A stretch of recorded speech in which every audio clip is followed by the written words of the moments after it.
All right, we're live. Sure. I'm gonna go ahead and share it.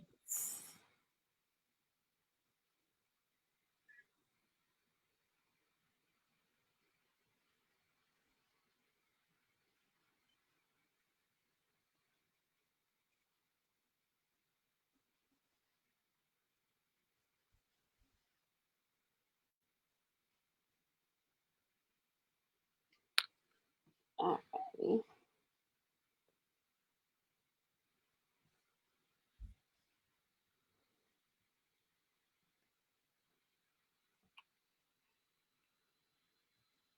And I'm gonna start a watch party too.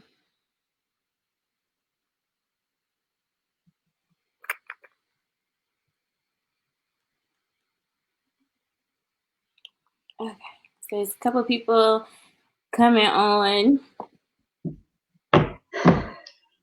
Hey everybody, we're gonna give a couple seconds, let some more people hop on.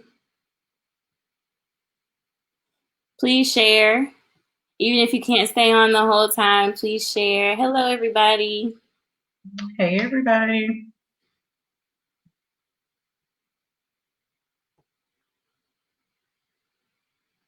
Okay, so we have a few people, and I'm sure some more people will hop on, but welcome everybody to Changing the Narrative, hashtag Changing the Narrative. So if you do share this, be sure to share the hashtag Changing the Narrative. We're basically here today talking about mental health and everything related to it, from family, relationships, parenting, and everything in between. So we're here today to answer all of your questions, all of your burning questions that you've been having for us counselors. This is actually probably one of the few times you'll get to ask us some questions for free.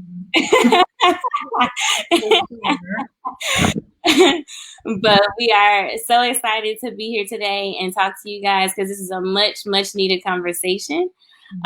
So for those of you who don't know me that are coming from Brittany's page, I am Jessica Latin, LPCS, licensed professional counselor, supervisor, and I'm the owner of JL Counseling here in Shreveport, Louisiana. I'm located on Line Avenue, and I basically deal with a variety of topics, but I specialize in maternal mental health, so postpartum depression, postpartum anxiety, postpartum psychosis, just the family dynamics that come with having children, everything in between. And then I also work with domestic violence survivors as well.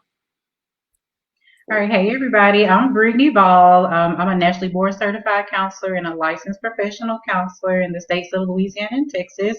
Serenity Counseling LLC is located in Bossier City, Louisiana, and I see adolescents and adults just dealing with mild to moderate mental health issues.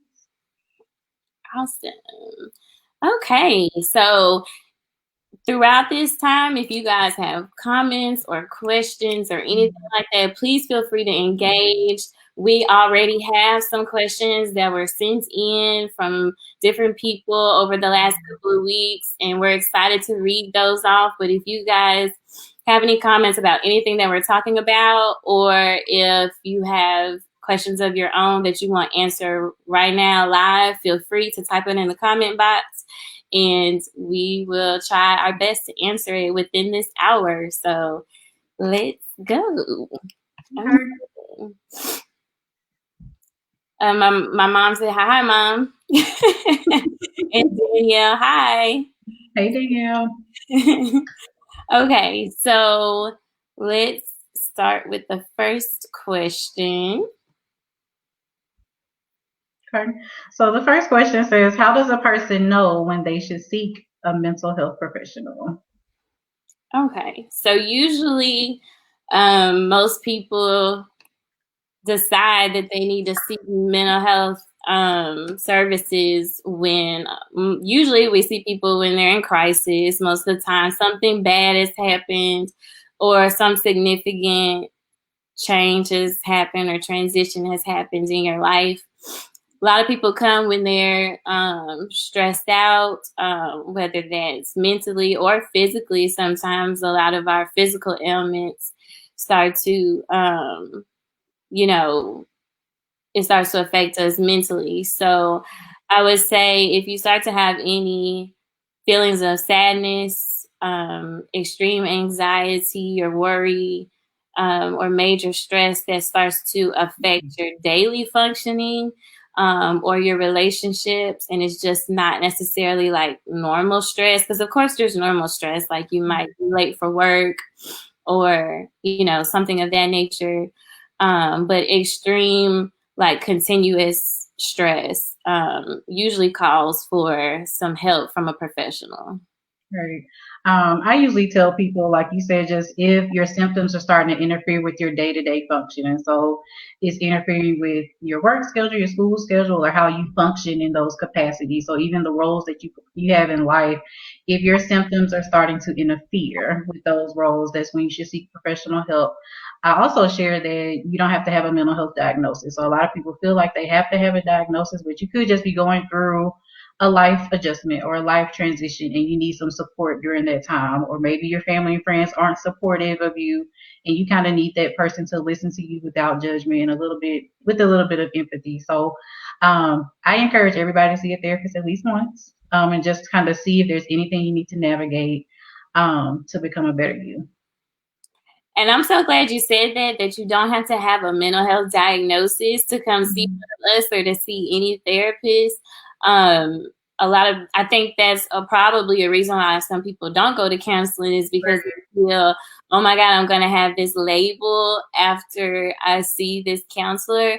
Well, not necessarily. So if you come to me and you just have some stress because you are getting married, or you're in the process of moving, or you just graduated from college and you're trying to figure out adulting, that's not necessarily going to require you to have some sort of diagnosis. So I'm glad that you said that, because I think that's a misconception that a lot of people have about therapy, and that contributes to the stigma, and people not seeking help. So it definitely, I mean, there could be a short term, so you don't have to come for years and years, but if you just feel like you need that short term support as well. So I think that that's something, like you said, about breaking the stigma, that it doesn't have to be the whole entire lifetime span, but just a short period of time to kind of deal with a specific issue with needed. Okay, good. And so we have a question coming in live. Excited. All right, so I'll actually put that question down. Okay, so with the climate of our country, pandemic, racial injustice, other uncertainties, are you both seeing an influx of individuals reaching out for help? I am. So since the stay-at-home order was it March 13th or 23rd or something, there was an influx of referrals, and then there continues to be an influx of referrals just based on, like you said, the climate and current events, and then it's on top of the day-to-day stressors that people have. So on top of, they were already coming to me for depression and anxiety. So when the pandemic started, anxiety and depression did decrease with loss of job, financial stressors. So to answer that question, yes. Yeah, and same for me. I think it was a little in the very beginning. It was a few people dropped off. I think some people didn't take this as serious as it should have been taken, and I think a lot of people thought, well, I'll just wait a couple of weeks and this will be over, and then I could start back seeing you in person, because I think a lot of people were reluctant about the teletherapy. Yeah. So a lot of people were like, well, I'm just going to wait it out and see what happens. And I was like, okay. But lo and behold, here comes April, and it seemed to have been getting worse. So I definitely saw a huge influx in patients come April. It had got to a point where I started telling people I'm going to have to start doing a wait list, because it's still part-time. So, yeah, at a certain point, now it's just kind of like plateaued a little bit, even though I'm still kind of steadily getting a few people here and there. Right. Yes, there has definitely been an influx, like you said, on top of everything else that you go through in life. Now we're in the midst of a pandemic. People, our loved ones are dying. We're grieving not just death, but we're grieving the loss of not being able to go on our vacations or not Right. being able to have our 30th birthday parties and all these monumental moments, not being able to have our wedding with all of our guests. Right. So yes, there's definitely been an influx, and I'm glad about it though. I'm glad people. I think this period has helped Mm-hmm. to realize like there's some stuff I got to, For you know, sure. work out. So I'm glad that this kind of pushed people to seek help. Right. And so to kind of piggyback on that too, all of our distractions were taken away. So our sports and our restaurants and our happy hours and things like that. And so we did kind of have to sit with ourselves and sit with our families and our kids and things like that and, realize, do we like these people? Do I like myself? And what's going on with me? And so I feel like that's where some of our referrals came from. People really were facing the emotions that we get busy and get productive and we hide from those emotions. And now that we were able to sit down because our schedules got quiet, they kind of allow people to seek out help as needed or discover new hobbies and things like that. So Yeah, I think now is the time. yeah. And what you said, we had to sit with ourselves and sit with those emotions and not run from them, or Right. not, like cover it up with, like you said, drinking or party Mm-hmm. distractions from work and other people. We literally had to like face our Right. fears and our anxieties and our problems head on. And as scary as it sounds, I think this time period is probably going to be the most beneficial time For period sure. for a lot of people. So yeah, that's good. Great question. Yeah. Thank you for the question. We have another question.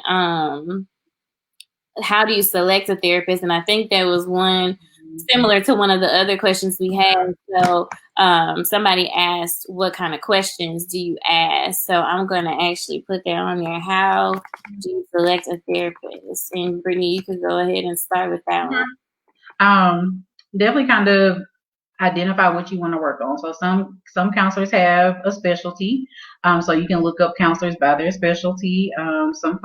Some therapists also take certain insurances and things like that. So those are definitely some preliminary things to consider. I offer free initial consultation for my clients, and that's giving them a time to come in and meet me, or we do a video chat session just to make sure that they feel comfortable with me. We start to build their rapport, that they feel comfortable in my space. And so I definitely encourage you to do your research. So we Google everything else. So you can Google a therapist. There are definitely different directories that you can find a therapist on and see who you feel like may be a good fit on paper. And then schedule a consultation or schedule a phone call and interview them. So have some questions ready. And kind of see if they match what you're looking for, because that therapeutic process, you're going to be sharing some stories and sharing about your life, and you want to be able to trust that person with that information. So definitely do as much information searching as you can, and have those questions ready. You want them to fit the goals that you have in order to start the therapeutic work. Exactly. It's so important to find a therapist that whatever your issue is, they have knowledge of it. Mm-hmm. We're not supposed to work outside of our scope. So if for whatever reason somebody comes to me and they say that they have this particular issue, I might tell them, I think I know somebody that may better suit you. And so a good therapist will refer out if necessary. So definitely want to make sure that person has knowledge of whatever it is that you're going through. And then also just be open to the fact that the first person that you select may not be the therapist for you. Right. And I think that that's a turnoff for a lot of people. And so people give up and they're like, oh, well, therapy doesn't work, or, they just had a bad experience with this one therapist and then they don't want to go, but they don't want to go anymore. But I always encourage people, like, finding a therapist is like dating. And I know it's hard out here for y'all.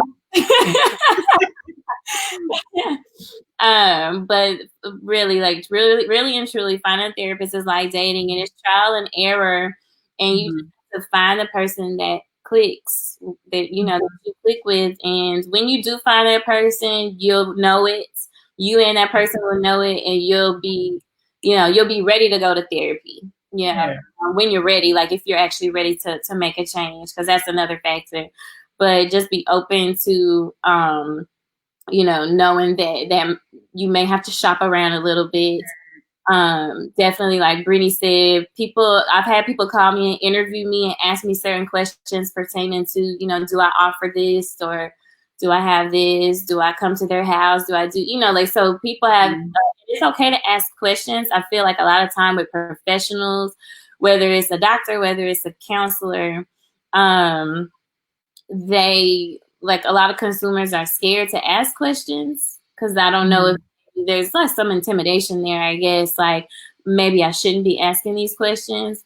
But as a client, it's your right to ask these questions because you want the best care and the best service possible. So don't hesitate to ask questions. And if somebody gets irritated with you for asking too many questions, then that's probably a sign right there that they're not the best therapist for you in that season. So Right.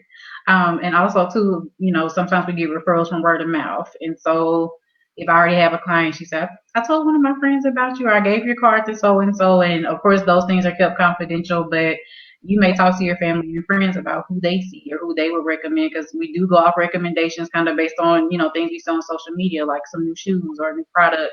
And so I think that that's helpful too, to kind of touch base with the people in your circle and see if they would recommend, because you do trust those people before you meet the therapist, and see if that's a way for you to go as well. So definitely just overall do your research on that person as much as you can, and you can check to see if they're licensed and all that kind of stuff. So definitely continue to do your research until you find a good fit.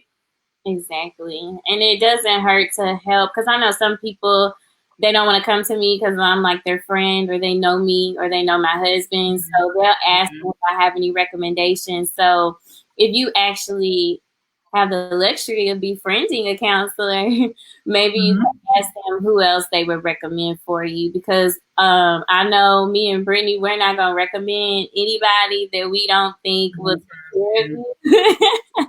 So if all else fails, if you're kind of overwhelmed with Psychology Today and Therapy for Black Girls, I know it could be a lot to just see this list of people, then by all means ask around to the people that you trust. So, okay. Let's see. We have another comment coming. Okay, so is there a standard questionnaire online that could be used to select a therapist?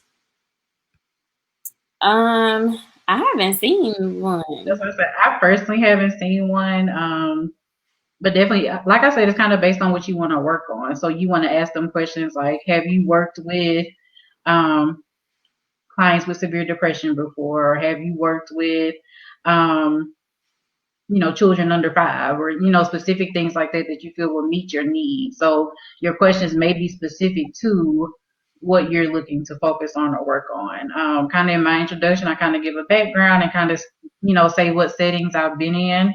And so then it's like, oh, well, you said this. Or if I say I have a graduate certificate in domestic violence, and they say, oh, okay, well, that's, good to know because I've experienced those things. And so kind of in my introductions, I try to give as much information, but I definitely encourage you just to come in if you have a list of questions. And sometimes people don't know what to ask. And so I definitely let them know, hey, if you get in the car, because that's usually when it hits us. When we get in the car, we get down the road, and, oh, man, I should have asked this. So I do offer that chance for them to call me back or send me an email to ask more questions. So don't feel pressured to ask questions and interview. But if you go in prepared with questions, that may help you, choose better. Yeah, yeah. And, it might take a couple of sessions with that therapist to really figure out if it's going to work out or not. Yeah. Right. So, I do know that Psychology Today and some other directories may have like the certain therapies that person specializes in, or different things like that. So that could kind of help you narrow it down. But there is no like quiz or I wish that's actually a good idea. Mm-hmm. Yeah. We would have to like hire somebody though, because I'm not that good with with technology. But that's actually a good idea. For sure, yeah. We might have to make that happen. For Um, sure. yeah.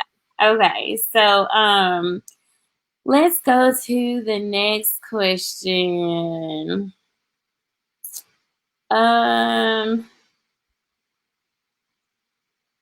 okay, so this is a good one. Okay, so are daddy problems and ex problems really a thing, or are they just excuses for people to cut up in new relationships? Okay. So definitely a good question. They are a thing. I think we just sometimes title things, daddy problems, mommy problems. And so professionally, how I word it is, you grew up in a certain environment, or you grew up a certain way, or you had different experiences maybe than other people had. And so you may tend to blame your parents or blame your ex for certain experiences that you had. And for the second part of the question, um, they're people use them as excuses, but they're not justifiable, I guess I'll say. So you can identify that you've had these experiences with these people who have hurt you. But at that, once you identify this is a problem, how are you going to resolve it? Or, are you doing some forgiveness work? Or are you starting therapy to kind of work through what those daddy problems really are, what those ex problems really are? And kind of figuring out how is it affecting your current life. So once we identify what those past experiences were and how they affect us now, are we working towards resolving those things? So the first part of the question, they are a real thing. But don't allow them to continuously use that excuse or to rely on that for them not to progress in the friendship or the relationship situation. Definitely. And daddy issues or mommy issues or like a difficult past relationship can be very traumatic. And so Yes, sometimes what we're seeing is not necessarily an excuse, but it's a trauma symptom. It's that person's alarm kind of going off in their head and they can't cut it off. So that's what happens when you have trauma. It's like an imaginary alarm in your brain that it won't cut off. And so that's what you're seeing with some of the behaviors that that person may exhibit. yeah, Um, but, of course, we can't just use that as a crutch. We do have to do the work if we want to have any further meaningful relationships in our for life, sure. you know. And you can't just be fully satisfied with behaving that way and the conflict that arises from that type of relationship, so we have to know to not bring our past into a new relationship. And everybody, I like to tell people, just start off with a brand new slate. And I'm like this with everybody just in my life. I try to be this way, like until you do something to me, you are on a clean slate with me. Like Mm-hmm. whatever experience I've had, even with, like making friendships, a lot of times we have issues with other women in the past, cattiness and fighting and, Mm-hmm. all of the, drama associated with that. But, I try to come at people from a like, look, this is brand new. We just getting to know each other type thing. And whatever shadiness has happened in the past with somebody else, I don't just automatically assume that you're going to treat me in that way Right.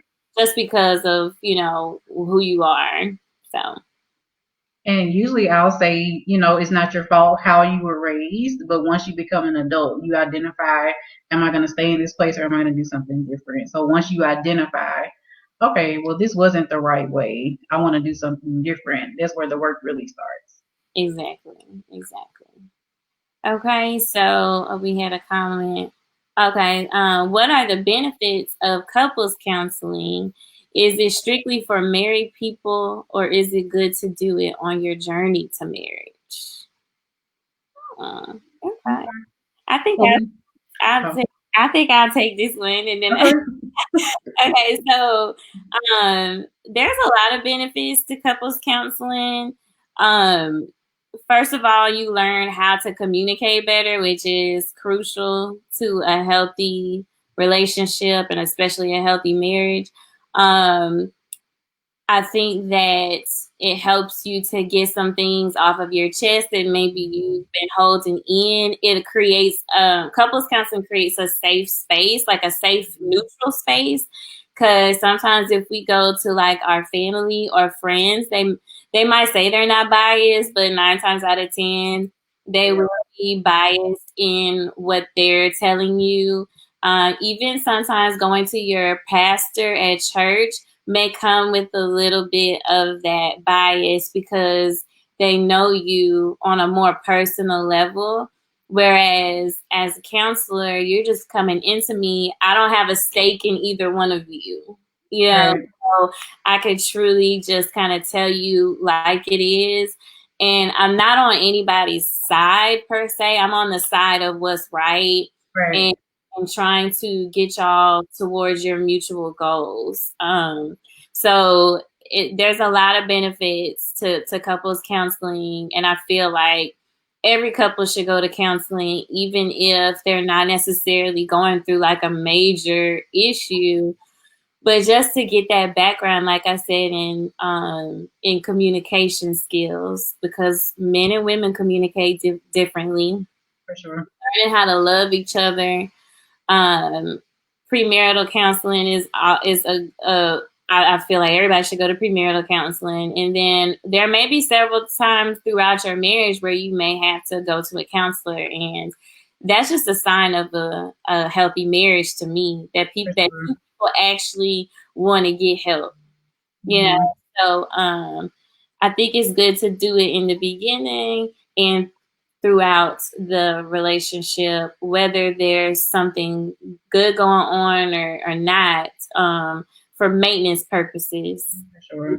Just like we go get our car maintenance, every 6 months, 9 months, whatever type of car you have. Um, this is the same thing because marriages work, relationships are work, even if you're not in a marriage, because some people choose not to get married, but they're in a long term relationship. Even boyfriends and girlfriends, I feel like if this is a person that you've been with for a while and this is someone you can see yourself down the road with, go to couples counseling. For sure. I'd rather you go early on and prevent something instead of having to go when you're in the midst of it and you on your last leg and you like, we going to counseling or that's it. I would rather you do something ahead of time. Right. Um, and I definitely tell my clients if they come in as individuals. So of course you're working on yourself as an individual, and I do encourage that first. You want to be a whole person before you get into a relationship. We often use the term "I'm looking for my better half," and it's you need to be a whole person and you want a whole person. So make sure that you both have done the individual work before you decide to come together. So I definitely say, to my individuals that come in, I allow them to do some individual work first, and if they want to invite their partner or their spouse in, they're welcome to do so. And definitely, I send out, just there's a thing I found on Pinterest, and it's a marriage check-in, and it's just a list of questions that maybe you check in with your spouse weekly or a monthly, just to kind of check in and make sure that things are good. So even if you don't seek out the therapy, making sure that you all are communicating in a healthy way to make sure that things are good. Perfect. So this person actually asked another question. Why are men afraid to go to counseling? That's a Okay, so definitely is some, not all. One thing is, we discussed the stigma earlier that we feel like if we go to therapy that it's a bad thing or is something wrong with us. And some men are told to don't cry or suck it up, and they're all these things are ingrained in them, and they're not taught to seek out help from others, and they resolve it on their own. And so it's the fear of being judged, I would say. Definitely they probably experience some things and they're not comfortable sharing it with a person. And so they have to once again find a good fit with somebody that they're comfortable sharing it with. Kudos to a lot of the men in Shreveport who are being open and honest about seeking therapy, and men therapists speaking up, saying, this is the way to be, and we support one another. So I think the more we talk about it, the more that men discuss they've gone to therapy in some aspect, it helps to break it down so that it's not considered a bad thing, but it's actually a good thing. Yes, and just to piggyback, she basically said it all, but a lot of times men are taught, just in society, that it's not manly to cry and to show emotion. I definitely think over the generations that has changed a lot. I Mm-hmm. see a lot more men now being more into with their emotions, but there are still some out there who are just very hardened, and they are reluctant, and maybe don't trust a lot of people because maybe Yeah. they've been hurt in the past, by the people that they do trust. I know, a lot of people may tell me they don't express their emotions because people use that as a sign of weakness and they'll use Mhm. it against you later on. And I hate that they've had that experience with people that Right. they thought were actually, people that were for them. But that's probably the main reason why men are afraid to go to counseling. When I've had a few men come to me, is I don't know how it is in your practice, but I could probably count on one hand how many men have Mhm. come to me since I started my practice. Um, but when they do come, I try to make it, not like an interrogation or anything. I just kind of ask them, what brings you in? And I try to really empower them and let them know that I do understand, or I can try to understand their plight because I'm a woman, so I don't understand entirely, but I have empathy for them. Um, Right. but they have to go through a lot, especially if they're a husband or a father. They have a lot of responsibility placed Right. on them to take care of a family or another being is a lot of work. And so Right. dads deal with postpartum depression and anxiety and stuff too. I don't think a lot of people know that. 1 in 10 deal with perinatal mental illness. So it is very, very real. It's a lot of pressure out here for men, particularly because they are supposed to be like so strong, and Right. you could be strong and cry too. For So sure. I also kind of want to add on to this question. I think kind of what sparked part of our change the narrative description was we were seeing some memes and posts on social media, and one of them that that sparked a fire in me. It says something like men will I'm good themselves into a depression, or I'm okay themselves into depression. Um, and that bothered me. Why is that okay? Or what kind of people are in your support circle that don't allow you to have that safe place to express your emotions and express your thoughts? So definitely doing some reevaluation of the people that are around you where you feel like all you can say is I'm okay or I'm good. And so when I say changing the narrative, go find that support group to where you can really be yourself and open up and not just, oh, it's good, or women say, oh, I'm fine. And really release those emotions and release those thoughts, so that you really can be good and fine at the end of the day. yeah, definitely. And, some of those statuses and comments that we were seeing on Facebook, a lot of them were revolved around like a past relationship. Mm-hmm. Sounded like a emotionally abusive relationship Mm-hmm. on the woman's part, and that just kind of put a bad taste in those men in their mouths and just kind of made them bitter and just very negative towards women in general and just relationships in general. And so me and Brittany were just like, wow, like we have to teach people, just how to get out of that negativity and kind of take responsibility for what you do with whatever trauma you've been through now going forward. I'm not going to hang on to that bad relationship. I'm not gonna hang on to those people that have upset me or done me wrong or abused me. There's a lot of broken men, and my heart goes out to them, especially because I have a son, so I never want him to grow up and be venting on Facebook, Right. because of something maybe that I did or didn't know about that happened, Right. and he didn't feel comfortable coming to me. So that's a really, really good question. Thank you for that. For sure. Okay, so let's see this one. Okay, you want to read this one? Sure. My brother is a weed connoisseur. Do you think there could be deeper issues we don't know about? Okay, so normally if somebody says they're a weed connoisseur, my therapist brain just kind of, if you're a connoisseur, that means like you have some great knowledge Yeah. about this substance. And so what immediately comes to my therapist's mind is a substance abuse issue. Now, I don't know your brother personally or his background or anything like that, but if somebody is consistently using and abusing drugs of any kind, even if it's weed, I know some people don't think that weed Mhm. drug, but it is. Right. It alters your brain. Um, Right.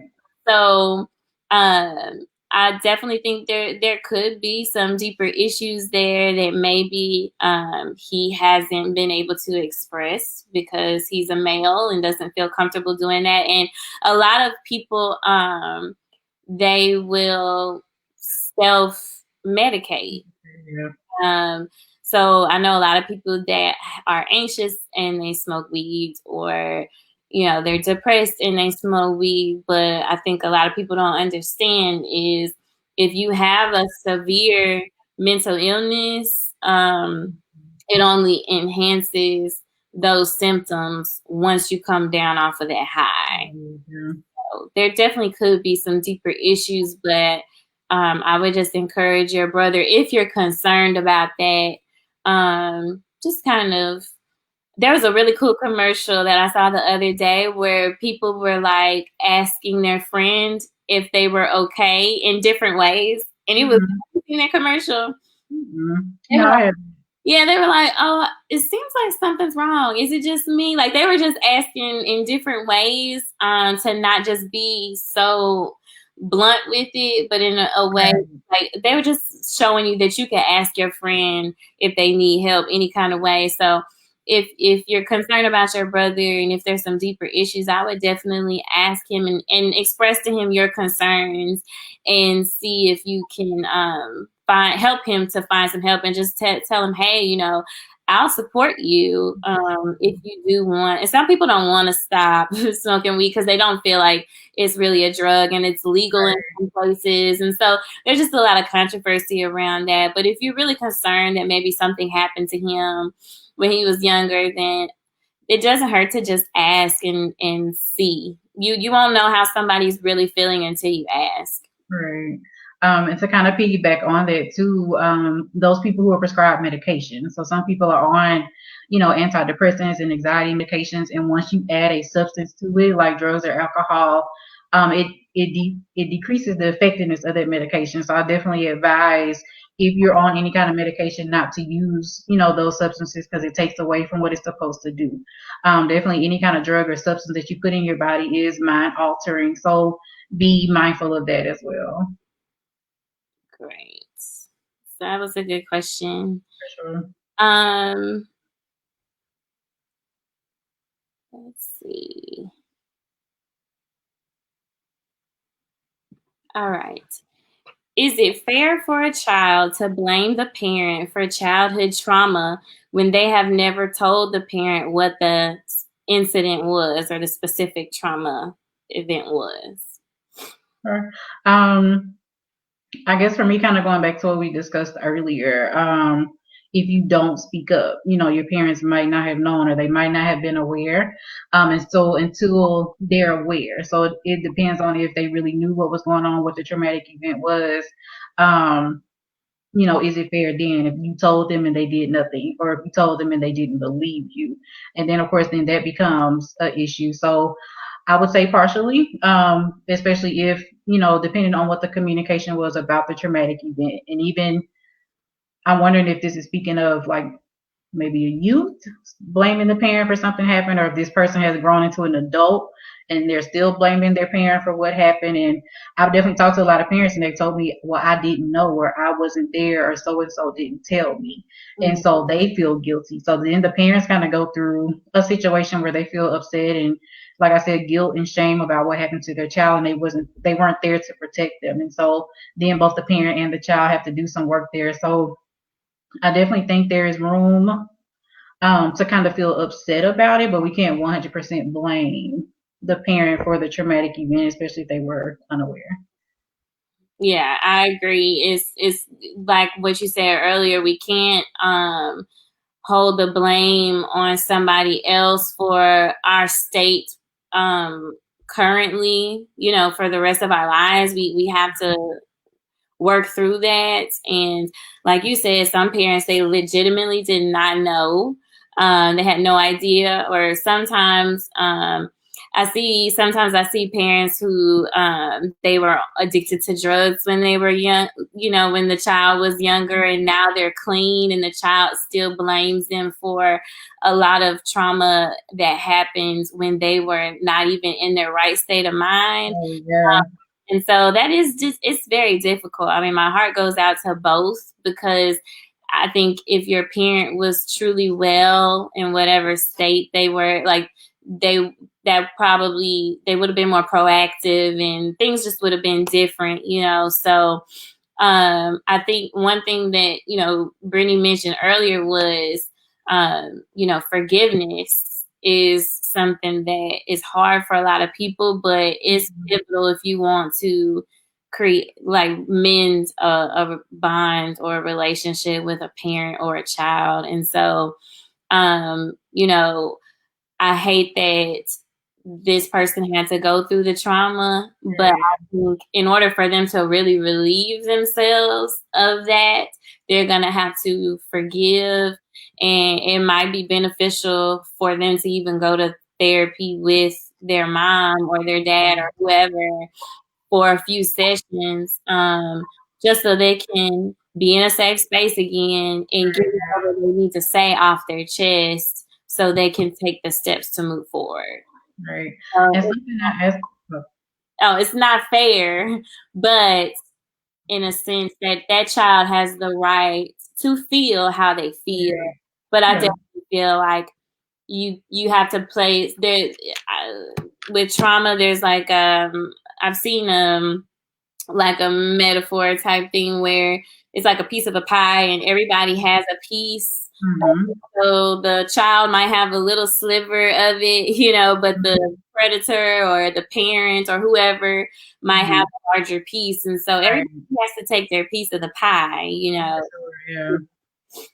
And what I was gonna say is sometimes when I'm doing trauma work, I ask my clients, so if the traumatic event happened when you were 12, what did 12-year-old Brittany need to hear at that time? And that's an exercise that we do just to kind of work through, if parents were absent, or, you did say something, nobody believed you. What did 12-year-old, like I said, what did 12-year-old Brittany need to hear at that time? And that 12-year-old still may be in you. So definitely trauma work is complex. And it's definitely an ongoing thing until you kind of get to a place where it's like, okay, it happened, but I want to resolve it and I want to move forward. So that's definitely something to kind of ask yourself. And you're going to need the support of a therapist if your family isn't supportive or they don't even acknowledge it. And when we talk about, breaking the stigma in the African American community, we don't talk about, sexual abuse from uncle whoever, auntie whoever. It's just, oh, that's your uncle, or, oh, that's your auntie, and just pray for him.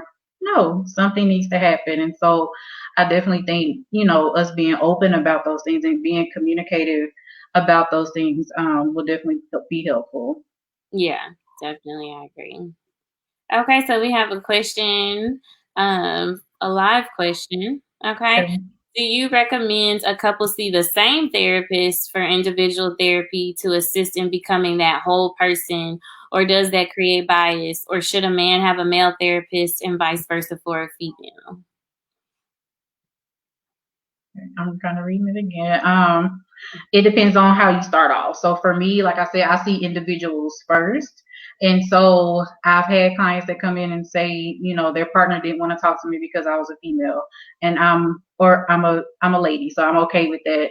And that's when my referral sources come in. So if your if your male partner would prefer to see a male therapist, I can refer you off to that person. Or I've had clients say, well, I want to keep you to myself to do my individual work. Can you refer us to a licensed marriage family therapist? And I'm able to do that as well. So it really depends on what you feel like you all's preferences are. If your partner or spouse feels like he doesn't have any work to do, he can come in with you and your therapist and see kind of what he needs to do. And sometimes that's where the revelations happen with the other person, like, oh man, I may need to work on myself, and then they may seek out their own therapist for themselves. So it really depends on what his preference is. Like the second part of the question is about, should a man have a male therapist?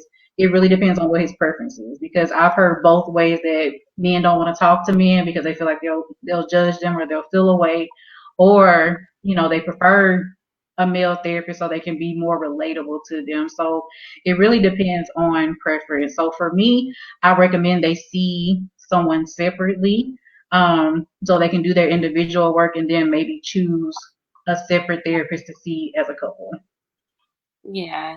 And for me personally, I try not to see, if I'm seeing a couple for whatever reason, I recommend that they see their own individual therapist outside of me, because that could cause problems in the future. If at any given moment one of those parties of the couple get upset or mad at me and say, well, you taking her side because you see her in individual sessions, or so I try to just, if I'm gonna see the couple, I just see the couple and refer them out for individual.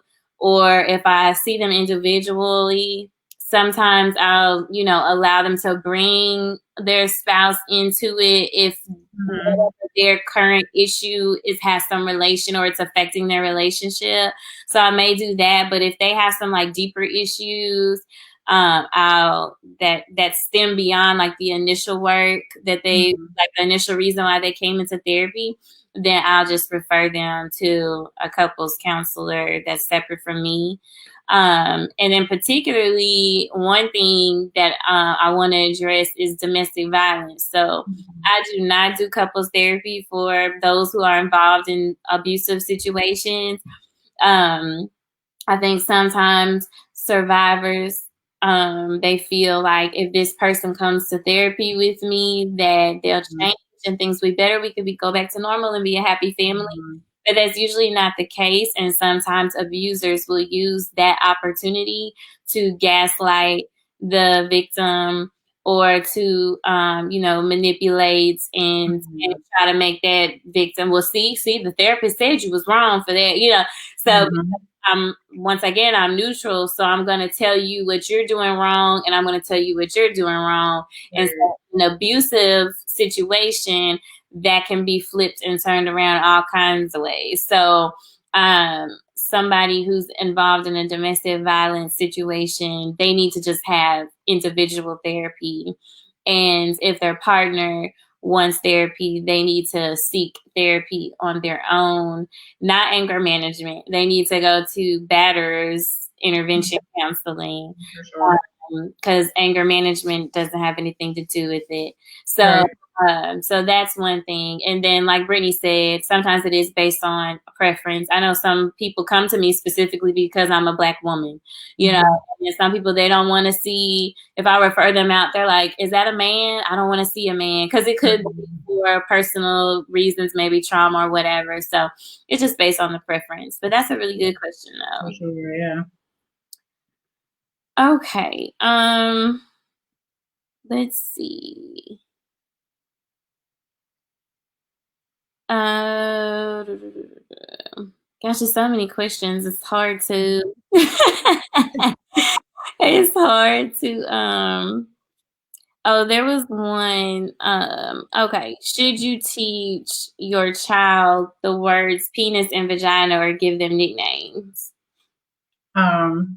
Definitely, I've attended a trauma-focused training, and we were taught that yes, you should teach them the correct words for their body parts, because if you go in and use a nickname and they say, well, Uncle so-and-so touched my cookie, all you hear is Uncle so-and-so took a chocolate chip cookie or something like that, and you're not thinking, a body part. And if they continuously say, it's like, what's going on? But if you teach them to say the proper words, we can kind of catch if something is happening up front. So to answer that question, yes, teach your children the appropriate body part names. Exactly. And my son is 6 years old and he knows the technical terms. I started teaching him that when he was around 2 years old. My daughter is 2 now, so I'll probably start teaching her that now. My husband thought, he was like, why are you telling them the, the actual word? Yeah. But I just, like you said, I've been through different trainings and stuff like that. And it's so important, just in case, God forbid, something happened to your child, always, try to prevent it first. But this is a part of that prevention, for your child to know the technical terms of their biological body parts, Right. Now, if you want to teach them the nicknames too, because if for whatever reason you're uncomfortable, that's fine. But still, you need to make sure that they know the technical terms. And if you're uncomfortable, you may want to ask yourself, what is it about the term penis and vagina that makes me uncomfortable? Yeah. So they want to dive deeper into that in therapy, because something happened to you. I've had a lot of parents, like I've had talks with 12-year-old boys about sex, and I'm like, this is something that your parents should have. I had a parent say, you talk to my child about sex, and I'm like, this is something that you as the parent, it's your responsibility. And so I say, you can sit in the room with me while I talk to your child, because this is going to have to be an ongoing conversation. For sure. Usually when people are uncomfortable with that topic, it's related to some sort of trauma history. So that definitely needs to be addressed, because at the end of the day, your child still needs to learn and be aware, regardless of what you've been through. Right. It's important for your child to know so they can protect themselves as well. And I think in our community too, I know that the question says nicknames, but it's slang terms. And so even them being knowledgeable about what the slang terms are. So if someone comes at them inappropriately, they still know what they're referring to, and knowing that, no, that's not okay. So definitely, gauge your child's, maturity level with dealing with those words, and if they use them appropriately, allow them to use them appropriately. Yes, that's a big one, because we don't want people getting in trouble at school. Right. So let them know, Right. you don't have to say this out loud in class to be class. Right. But you should definitely. Oh, and somebody gave a comment, it should be natural to talk to your child about body parts and sex. So past history and trauma is a great point. And don't be afraid to talk to your child about your past trauma too, because I feel like a lot of parents try to hide that. It's so helpful to, and it makes you more relatable with your child. It helps them to understand you better. And if you show emotion, they're more likely to show emotion, and it just makes for a better relationship. So that's good. How appropriate is it to have a friend or someone you're familiar with also act as your professional therapist? So we have a code of ethics. So counselors, we have a licensed professional counselor code of ethics that we have to follow. And so if someone is my friend, they cannot be my client, because it's considered a dual relationship and it's definitely inappropriate. And so if someone's my friend, they may have a bit more bias, like we were talking about earlier. And so it's definitely, best for you to seek out someone that you don't know. And if your friend is a therapist, they definitely should be able to refer you to someone else, instead of providing therapeutic services for you. So I will be honest and say, I do joke with my friends and say, do you want Brittany therapists or you want regular therapists? And they're getting free therapy, but they're not getting an hour-long session. But it's just me kind of giving them feedback about the situation. But I encourage my friends to seek therapy and not from me, because I do let them know that that's, blurring the lines. Yeah, definitely. It's called a dual relationship, and we're taught in our ethics that we're not supposed to have dual relationships. There are some exceptions in like small towns and things of that nature, but Shreveport is big enough, and we have a lot of counselors For sure. If y'all don't know, there's a lot of people that work in the mental health field, so there should be no reason why you can't find someone.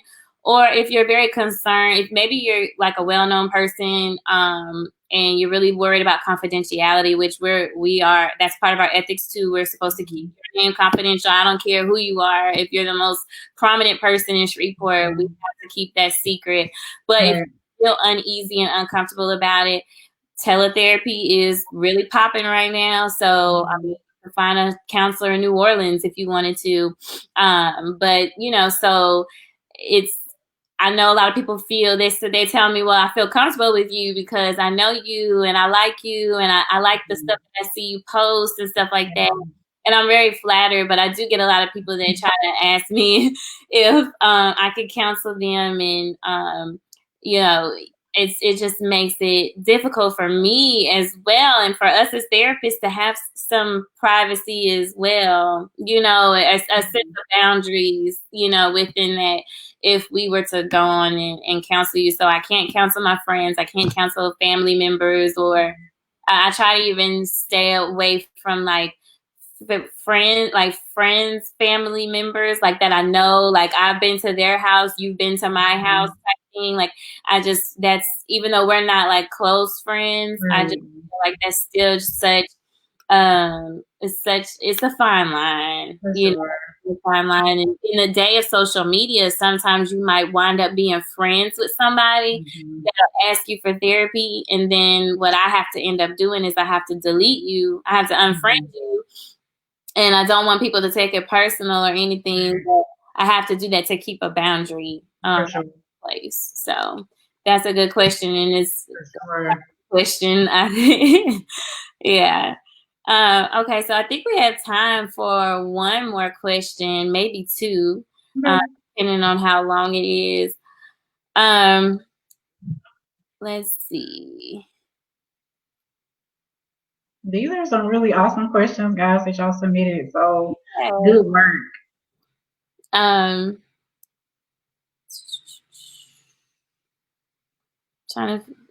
running across the ones that we've already done.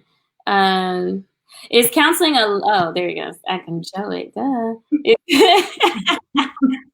Is counseling a lifelong process, or does it stop at some point? And when does someone know that they are ready to stop? All right, so usually what we do is when you come into therapy, we kind of ask what your goals are, and we create a treatment plan. And so based on what your treatment plan goals are, that kind of determines your length of therapy. So kind of like we mentioned earlier, some people do what we call brief counseling, and so they could go anywhere from 4 to 6 weeks, just kind of depending on if you want to kind of get right into it and get, the solutions to your problems and go ahead and start implementing those coping skills and resolve it. But there are definitely clients who, go long term. I do a step down process with my clients. So they may start off coming every week for 2 or 3 months. And then I say, well, the purpose of therapy is to make sure that you can function on your own without me sometimes. So then I may step them down to bi-weekly and see if they're implementing coping skills and things like that. And then they are welcome to, they say, hey, Ms. Brittany, I need to come back. Or something's not working, I allow them to come back. So it definitely, one kind of depends on, the treatment plan, if they're meeting their goals, and two, are they able to implement what's being taught to start, living day to day and improving their function. When does someone know that when they're ready? I think it's just kind of a feeling or a thought. If you feel like you're thriving in your personal life, you're thriving in your relationships, kind of give yourself that time. I definitely have some clients who just come once a month, and we call it aftercare. And so that's them just kind of coming in, checking in, making sure everything's okay. And, if they need to come back, they're welcome to do so. But definitely, I stick to that step down process just in case, they need to come back or stay as long as they need. Some of the insurances, they only authorize a certain number of sessions. So your insurance may dictate how often you can come or how long you can come without a reauthorization process. So there are definitely, a few other factors that may contribute to that timeline. Yeah, and that's if you use insurance. If you're private, you can come as often or depending on that bank account. So, but yeah, it depends on the person, really. I mean, that's all I can really say is there's no cookie cutter regimen for therapy Right. based off the individual and how severe their needs are. I've had some people that I've seen for years. And then I have some people that come to me for just a couple of sessions and they're like, I think I got this now, I'm good. Or it was just like a little mini crisis and they just needed somebody to talk to in that moment and then they got through it. So it really varies from person to person and the severity of the person. If you have like a chronic mental illness, that can also play into whether it's, so there's a difference between, just having like a little minor stressor in your life and then something really big happens, or you have traumatic childhood experiences and you're trying to work through that. So if you've been abused for any amount of time in your childhood, it's probably going to take that amount and longer, like of continuous work, not just in therapy, but in your everyday life. Right. Trying to work through childhood trauma or whatever happened to you, So I don't like for people to really put a timestamp on their process. Sure. Tell them, we're gonna be here as long as you are, as long as you want to be here. And I don't want to keep you because I don't want to hold you hostage, but I will help you for as long as you need. And I don't want you to put pressure on yourself to say, oh, well, I should be healed by now, like, no, it doesn't necessarily work that way, particularly if I'm dealing with people with trauma. I know they're very anxious to get better. But sometimes there's a lot to unpack. So for sure. And I definitely share that, these things didn't happen overnight, so we can't fix them overnight. So, don't start the therapeutic process if you're looking for a quick fix. So it may take some time and some unpacking. Definitely. Or you might come for something small and then realize you got plenty more deeper issues but it's all good. Sometimes we go to the doctor for a checkup and then we come out and they tell us we got to have heart surgery. Right. Yeah. I'm glad I went for that checkup because that saved my life, Right. So in a sense, we're saving people's lives. Not in the way that a doctor does it, but a lot of, suicide is rampant and it's, it's on the rise, especially particularly with what's been going on lately. And we're going to see the after effects of this pandemic. So I just encourage everyone to try to seek therapy, especially if you notice that something is amiss. And dealing with all the stress that's going on now. People have lost their jobs. People have lost family. People have lost so much. So that's a good one. So one more question before we go. Is there a qualitative difference between teletherapy and in-person, in your opinion, as therapists? I would say qualitative because I feel like my work kind of is standard across the board. But if I have a preference, I prefer, to see my clients in person because you can kind of pick up on different body languages and, things. I think that when we're in a telehealth situation and I'm gonna be honest, some of y'all laying in the bed, you got your hair wrapped and things like that. So you may not be taking it as serious. As if you were to come to the office, or you're going to get dressed, put yourself together, and you're solely focused on what we're doing in therapy instead of looking at your phone, yelling at the kids, watching TV and things like that. So I think maybe for the clients is a big difference, but for me, I remain professional in a setting. So if I'm in a telehealth setting or if I'm in the office in person, I'm a professional across the board and I'm giving you my best work, in any avenue.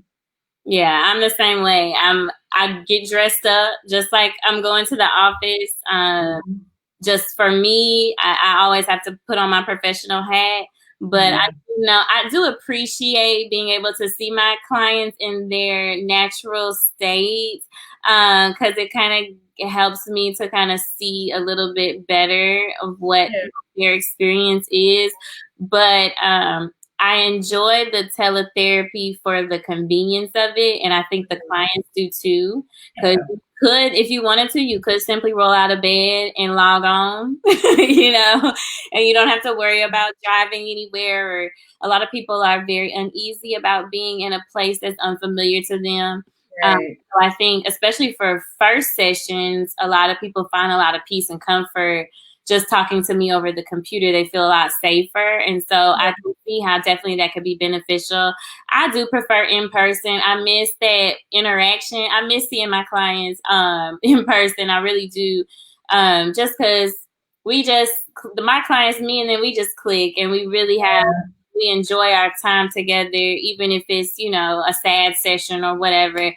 I do enjoy that in person. And like Brittany said, I miss out on a lot of social, body cues, and sometimes I might miss if a person is crying, especially if they're far away from the computer or their phone or whatever, or if it's really dark, dim lighting, and so I feel kind of bad afterwards. I'm like, dang, I didn't know they were crying, so that can kind of put a damper on it. But other than that, like teletherapy, and I know some people are reluctant about doing teletherapy, but right now, this is probably going to be the norm for a while. So don't think like, well, I'm just gonna wait till things get back to normal before I go to therapy. If you need to go to therapy now, please do it.